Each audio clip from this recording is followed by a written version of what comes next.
வணக்கம். நான் தான் உங்கள் அக்கறை பேசுகிறேன். இன்றைக்கி ஒரு குட்டி கதை சொல்ல போகிறேன். ஒரு நகர்ப்புற பகுதி. அந்த நகர்ப்புற பகுதியில் ஒரு வீட்டில் வேலை செய்கிறோமா, ஒரு 40 வயது மதிக்க தகுந்த பெண்மணி வீட்டில் வேலை செய்வாங்க.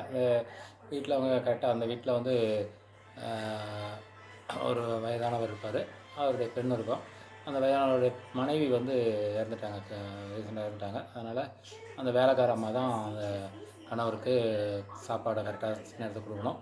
அந்த பெண்ணுக்கு அந்த கணவருடைய மகளுக்கு வந்து அவ்வளோ சின்ன பொண்ணு தான். அவங்களுக்கு அவ்வளோதான் எதுவும் சமையல் வேலையெல்லாம் தெரியாது.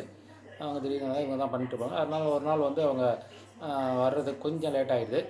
உடனே அந்த வீட்டில் இருக்க அந்த பொண்ணு ரொம்ப சத்தம் போடுவாங்க அந்த வேலைக்காரமாகிட்ட. என்ன நீங்கள் அப்பாவுக்கு கரெக்டாக சாப்பாடு கொடுக்கணும் டைமுக்கு, நீங்கள் ஏன் இப்படி லேட்டாக வரீங்க அப்படின்னாங்க. இல்லைம்மா, எங்கள் மாமியாருக்கு உடம்பு சரியில்லை, அதனால் அவங்க ஹாஸ்பிட்டலில் இட்டுன்னு போய் டாக்டர்கிட்ட காமிச்சிட்டு வந்து அதனால் லேட் ஆகிடுச்சு. ஒரு 10 நிமிஷம் இருக்குது, நான் செஞ்சு உங்கள் ஐயாவுக்கு நான் எல்லாம் செஞ்சு கொடுத்துட்றேன் அப்படின்ட்டு ரொம்ப பொறுப்பாக சொல்லுவாங்க.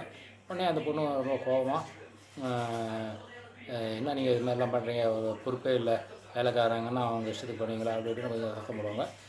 சத்தம் போட்டு சீக்கிரம் செஞ்சு கொடுங்க அப்படின்னுட்டு போவாங்க. போயிட்டு இருக்கும்போது உடனே இந்த அம்மா வேலை செய்கிற அம்மாவுக்கு ஒரு ஃபோன் வரும். அவங்க பையன் தான் ஃபோன் பண்ணுவார். அம்மா, நாளைக்கு தான் ஃபீஸ் கட்டுறதுக்கு லாஸ்ட் டேட்டு, கொஞ்சம் பணத்தை ஃபீஸ்க்கு ரெடி பண்ணுங்கம்மா அப்படின்னு கேட்பான். உடனே அவங்க இல்லைப்பா, நான் ரெடி பண்ணிடுறேன், நீங்கள் சம்பளம் கேட்டு தான் அங்கே வேலை செய்கிற இடத்துல சம்பளத்தை வாங்கின்னு வந்து நம்ம ஃபீஸை கட்டிடலாம் அப்படின்ட்டு அவங்க சொல்லுவாங்க. இதை வந்து அந்த வீட்டில் இருக்கிற பொண்ணு இருக்காங்க இல்லையா, அவங்க பார்ப்பாங்க. பார்த்து மறுபடியும் ரொம்ப சத்தம் போட்டு, நீங்கள் வேலையும் செய்ய வேணாம், ஒன்றும் செய்ய வேணாம், போங்க அப்படின்ட்டு சத்தம் போட்டுவாங்க. சத்தம் போட்டு அவங்க வெளியில் அனுப்பிடுவாங்க. வெளியில் அனுப்பிட்டதும் அந்த சரிம்மா வீட்டுக்காரம்மா என்ன சொல்கிறாங்களோ அவங்க தானே கேட்க முடியும். உடனே அவங்க வெளியில் போயிடுவாங்க. வெளியில் போய் நின்றுட்டுருப்பாங்க.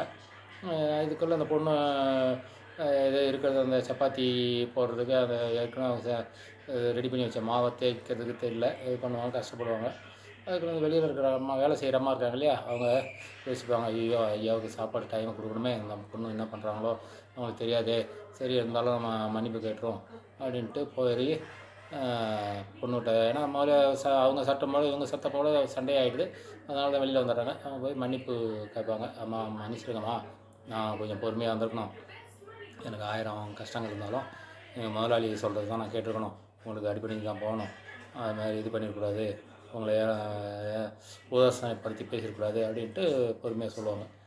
உடனே அந்த பொண்ணு சரி எல்லாம் ஒன்றும் இது பண்ணாதீங்க அந்த பொண்ணும், நான் உங்களை, நீங்கள் வயசில் பெரியவங்க, நீங்கள் கிட்டத்தட்ட 20 வயசுக்கு மேலே, நான் குழந்தையாக இருக்கும்போது வந்து நீங்கள் எங்கள் வீட்டிலேருந்து வேலை செய்கிறீங்க, எங்கள் குடும்பத்தில் எல்லா பொறுப்பும் உங்களுக்கு தான் இருக்குது, நீங்கள் ரொம்ப பொறுப்பாக வேலை செய்கிறீங்க, உங்களை நான் அதுமாதிரி உதாசனப்படுத்திடக்கூடாது அப்படின்ட்டு அவங்களும் அந்த பொண்ணும் மன்னிப்பு கேட்பாங்க. ரொம்ப சும்மா சாதாரண விஷயம். இதுக்குள்ளே அந்த அம்மா கடை செஞ்சு அவங்க அப்பாவுக்கு சாப்பாடு கொடுத்துருவாங்க. அப்புறம் அந்த பையனுக்கு உண்டான ஃபீஸையும் முதல்ல கேட்குறாங்க இல்லையா, இப்போ ஃபோனில் பேசுகிறத கேட்குறாங்க இல்லையா, அதில் ஃபீஸையும் கொடுத்து சம்பளத்தை கொடுத்து அவங்க சந்தோஷமான அனுப்பி வைப்பாங்க.